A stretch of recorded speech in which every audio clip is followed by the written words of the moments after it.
menyaksikan Indonesia Morning Show. Ini sudah mau menuju Pilpres, yaitu yang akan berlangsung 2 hari lagi. Apakah Anda sudah menentukan pilihan Anda? Tapi yang jelas selain menentukan pilihan, kita juga harus mengawasi agar Pilpres ini bisa berjalan dengan lancar, aman, dan adil. Maka itu hari ini kita akan mengangkat mengenai mewaspadai kecurangan Pilpres.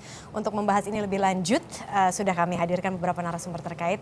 Sudah ada Irjen Pol Roni Sompi yang merupakan Kadif Humas Mabes Polri. Selamat pagi Pak Roni. Selamat pagi. Ada juga Mas Fadli Ramadhanil, peneliti Perludem Perkumpulan untuk Pemilu dan Demokrasi. Selamat pagi Mas Fadli. Saya mau ke Pak Roni dulu, gimana Pak persiapan untuk mengamankan, untuk memastikan bahwa nanti Pilpres 9 Juli ini kecurangannya minim. Karena kalau misalnya kita bicara mengenai kecurangan tidak ada itu tampaknya hampir tidak mungkin, begitu ya Mas Fadli ya? Iya. Ya, silakan Pak. Ya, sejak hari Jumat Bapak Kapolri sudah melakukan rapat melalui video conference kepada seluruh Kapolda, seluruh Kapolres di tanah air untuk mengecek kesiapan, sembari juga mengingatkan ada 7 perintah Bapak Presiden Republik Indonesia, Pak SBY. Kemudian pada saat itu kita atau Bapak Kapolri menanyakan apabila para Kapolda masih ada yang akan dipertanyakan. Kemudian sore hari bersama-sama Panglima TNI diundang oleh Ketua Dewan Pers untuk mendengarkan bagaimana komitmen para insan pers untuk mendukung pemilu damai, ya. Nah, sejak kemarin hari Minggu, Bapak Kapolri sudah menyatakan bahwa Polri siaga 1. Itu juga merupakan bagian dari rencana kegiatan dalam rangka pengamanan Pilpres, Operasi Mantap Brata tahun 2014. Dan hari ini kawan-kawan kami di seluruh Indonesia yang harus mengamankan TPS sudah harus bergerak menuju TPS masing-masing. Para Kapolda, para Kapolres melaksanakan apel persiapan pemberangkatan kawan-kawan untuk pengamanan di TPS. Berapa anggota yang nanti betul-betul dikerahkan? Apakah semua anggota kepolisian? Untuk seluruh kegiatan, anggota kepolisian seluruh Indonesia kan 408.000. Kita ambil 2/3, yaitu sekitar 254.000 anggota kepolisian membantu pengamanan TPS dan kegiatan membackup pengamanan TPS, termasuk juga mengamankan para penyelenggara pemilu, KPU, Bawaslu, dan KPP kan kita harus mengamankan. Di samping itu ada 23.000 anggota TNI yang insert atas kerjasama Polri dan TNI yang sudah kita bangun sejak Rapim TNI Polri yang lalu. Kita sudah membuat MOU kerjasama, mereka membantu di tingkat desa, kelurahan, itu Babin Kamtipmas dari Polsek dan juga para Babinsa dari Koramil itu sudah bergandengan dengan lurah maupun kepala desa. TPS itu kira-kira akan ada berapa petugas ya Pak yang akan mengawasi? Ada beberapa variasi. Yang pertama aman ya. TPS yang aman itu biasanya di kota yang bisa dijangkau, tidak ada kemungkinan hal-hal yang melanggar atau menyimpang atau konflik. Satu anggota polisi bisa mengamankan 5 sampai lebih TPS. Itu biasanya TPS-nya. Satu polisi Pak. Tapi dia tidak sendiri. Dia harus ke 5 TPS gitu. Apakah bisa secara optimal gitu mengawasi TPS-TPS ini? Dia tidak sendiri. Karena ada anggota Polri yang patroli 30 anggota, bisa sampai 1 kompi 100 anggota ya. Dan memang ada anggota Polri yang memang disiapkan di titik-titik tertentu untuk membantu pengamanan di TPS. Tapi kalau TPS-nya yang rawan, kita 2 anggota mengamankan 2 TPS. Artinya dia bersama-sama mengamankan 2 TPS. Misalnya ada TPS yang jauh di pulau terluar, ya, di daerah perbatasan, daerah pedalaman. Ya. Kemudian kalau memang TPS itu rawan sekali, ya, rawan konflik kita, misalnya.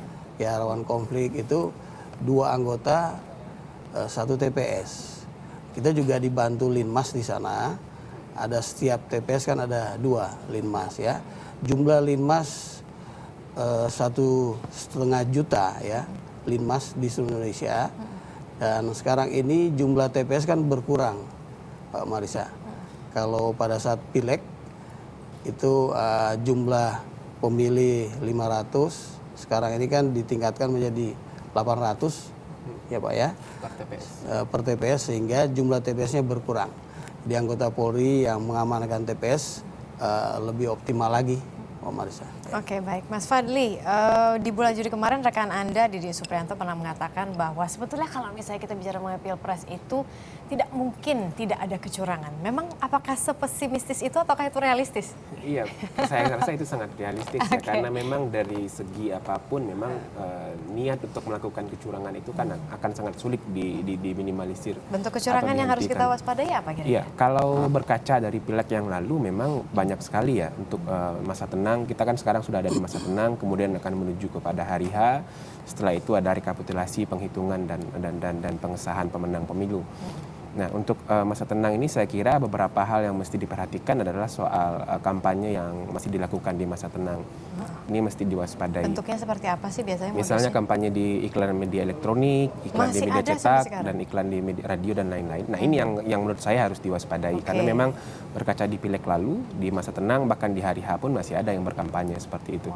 Nah, ini harus menjadi titik tekan yang mesti diwaspadai. Yang memainkan peran di sini sebenarnya adalah pengawas pemilu sebagai pintu masuk semua dugaan pelanggaran pemilu.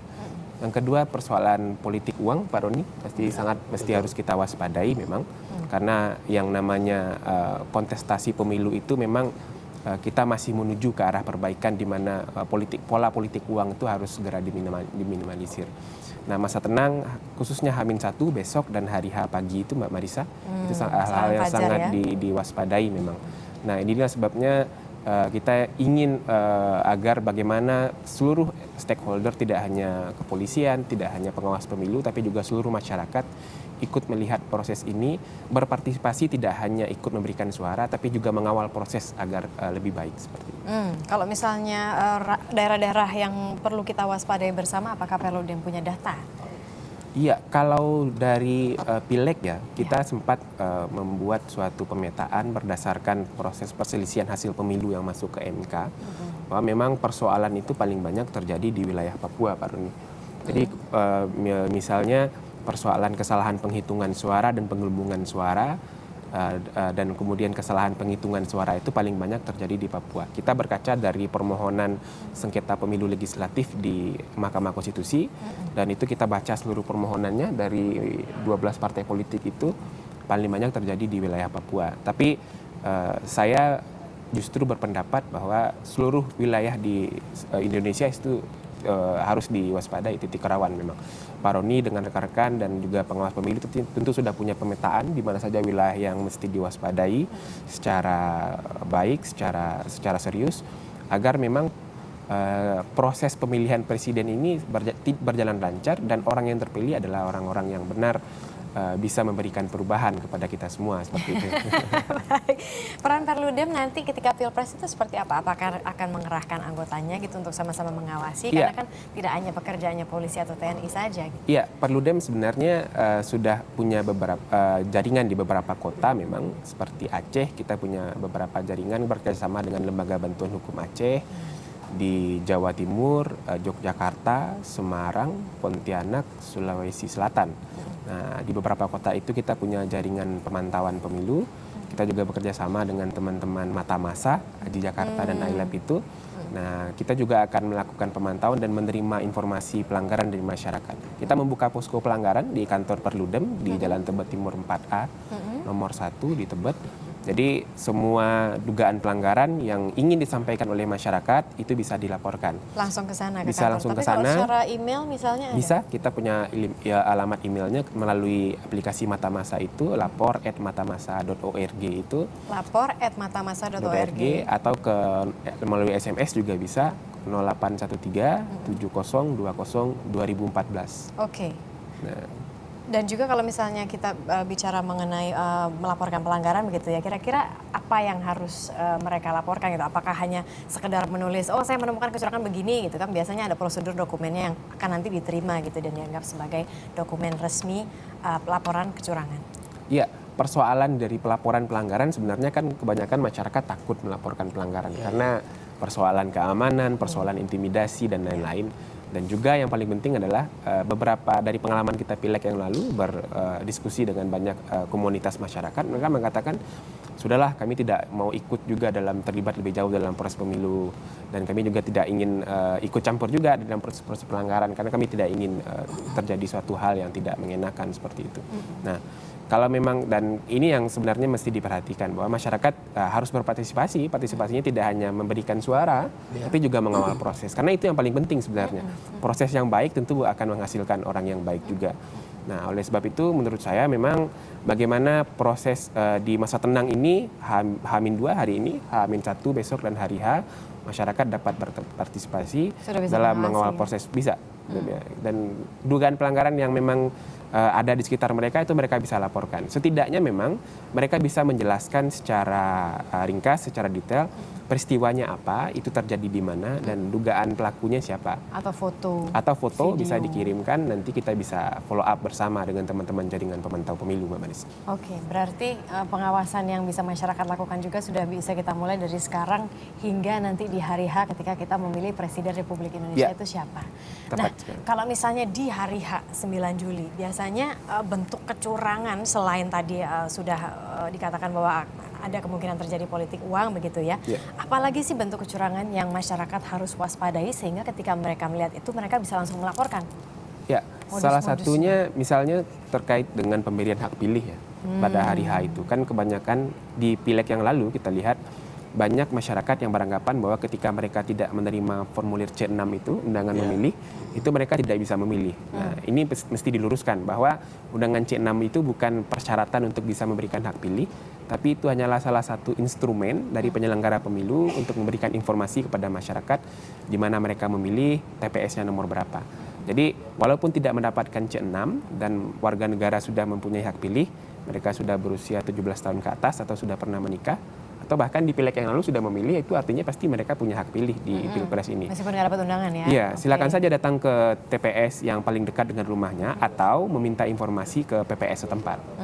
Nah, dugaan pelanggarannya dari terkait pemberian hak pilih ini banyak masyarakat yang tidak diberikan C6 oleh oknum-oknum tertentu dan kemudian formnya itu digunakan oleh orang lain. Nah, seperti itu.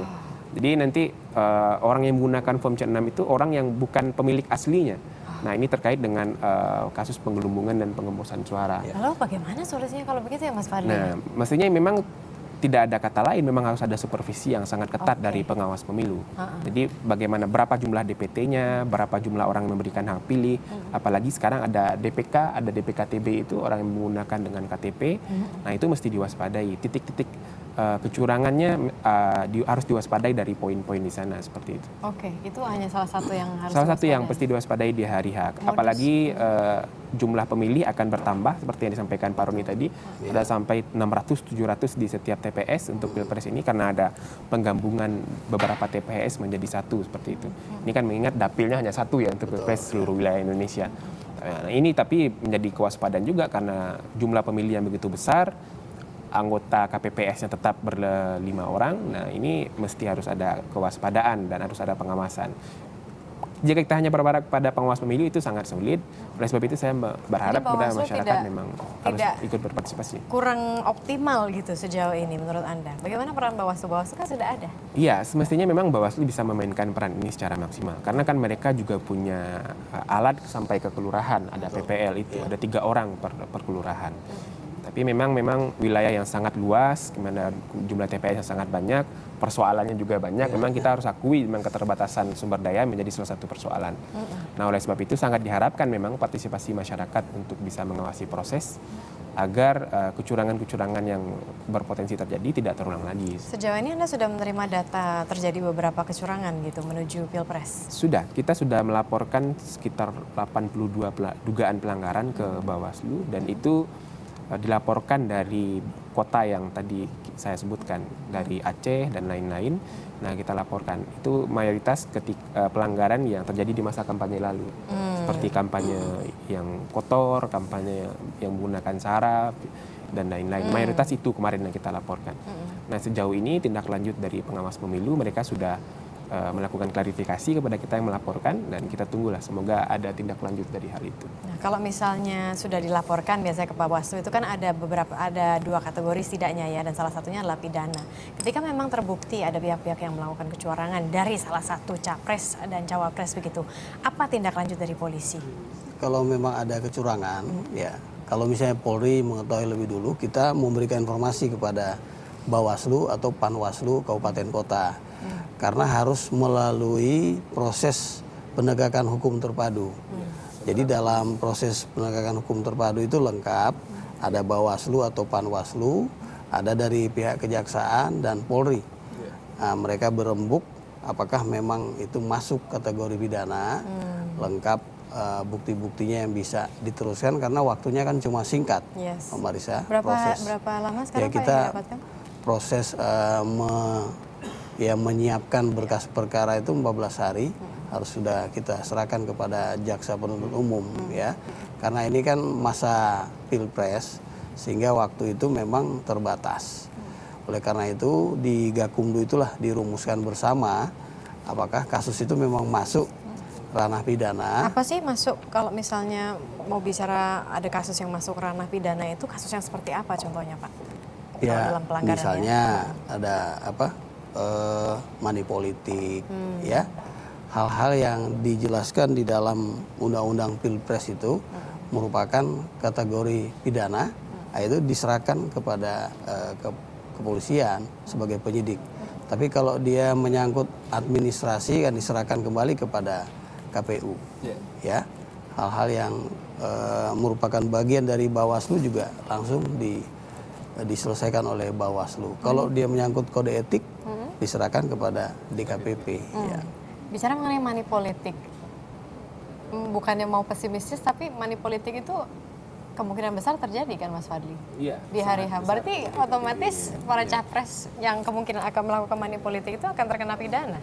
Iya, ini sebenarnya ada banyak persoalannya. Salah satu persoalan yang kita sudah soroti dari pileg yang lalu, persoalan instrumen hukum yang ada sebenarnya. Jadi ketika kasus money politik itu terjadi, kita sudah banyak melaporkan money politik di pileg yang lalu. Tapi persoalannya terduga pelaku dugaan pelanggaran money politik itu kemudian ketika dirumuskan, karena rumusan undang-undangnya adalah pelaksana kampanye atau tim sukses kampanye.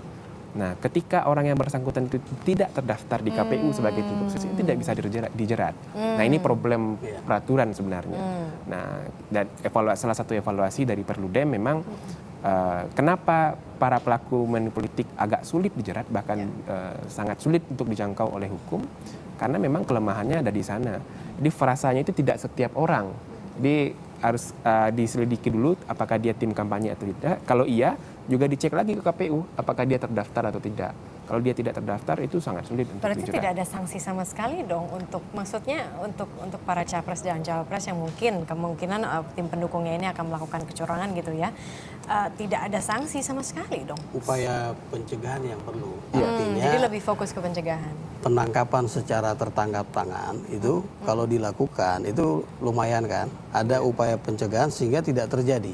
Kalaupun tidak bisa kita proses, bagaimana tadi dijelaskan oleh Pak Fadli, itu ada upaya pencegahan. Oleh karena itu kalau ada informasi, masyarakat kan sekarang bisa menggunakan IT kan, tidak harus bertemu melaporkan secara empat mata ya kepada Bawaslu, Panwaslu atau kepolisian.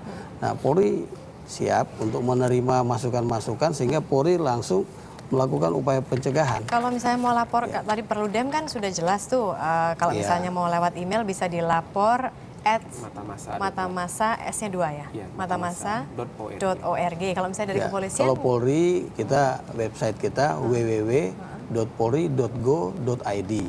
Di situ bisa diakses, ada hotline dari setiap Polda, Polres, Polsek, ya. Dan saya kira masyarakat kan bisa langsung ketemu dengan para Babin Kamtibmas yang ada di setiap desa, juga pelaksana pengamanan di TPS. Kan mereka hari ini sudah langsung berkenalan, berjumpa dengan masyarakat di sekitar TPS, karena mereka harus tahu bagaimana TPS-nya, hal-hal yang perlu mereka antisipasi, dan mereka segera laporkan kepada kantor polsek terdekat ya, yang mengkoordinir pengamanan tersebut. Kembali lagi kepada kecurangan-kecurangan, saya kira walaupun secara regulasi kita masih banyak keterbatasannya, tapi yang paling penting adalah bagaimana keaktifan dan tidak ada ragunya masyarakat itu menyampaikan informasi. Jadi Perludem dan semua pemerhati dan pengawas Pilpres ini memang harus bekerja, karena ini kerja kita bersama. Bukan hanya penyelenggara pemilu, kan kasihan. Bawaslu juga terbatas, Polri juga terbatas. Bahkan TNI sudah membantu, tapi semua tetap terbatas. Baik. Mas Fadli, ada himbauan terakhir? Iya, kita berharap memang proses pemilu ini memang bisa berjalan dengan baik ya. Kita berharap agar tidak ada lagi pergesekan atau perseteruan politik yang sangat menyulut di tengah masyarakat, karena proses kampanye dan proses meyakinkan siapa yang akan dipilih itu sudah selesai, kampanye sudah selesai. Saya yakin sekarang masyarakat dan pemilih sudah punya pilihan ya. Jadi jangan dimasuki lagi untuk terjadi persinggungan politik lebih jauh, karena siapapun yang terpilih mereka adalah Presiden Indonesia. Presiden yang akan memerintah di wilayah Republik Indonesia dan Presiden kita bersama. Jadi mari kita jaga proses ini, kita awasi bersama agar benar-benar mewujudkan demokrasi yang baik di Indonesia. Baik, terima kasih banyak Mas Fadli Ramadhaniel, peneliti Perludem, dan juga Irjen Pol Roni Sompi, Kadif Humas Mabes Polri. Mari kita sukseskan Pilpres bersama, yang menang kalah harus sportif. Nah, setelah jeda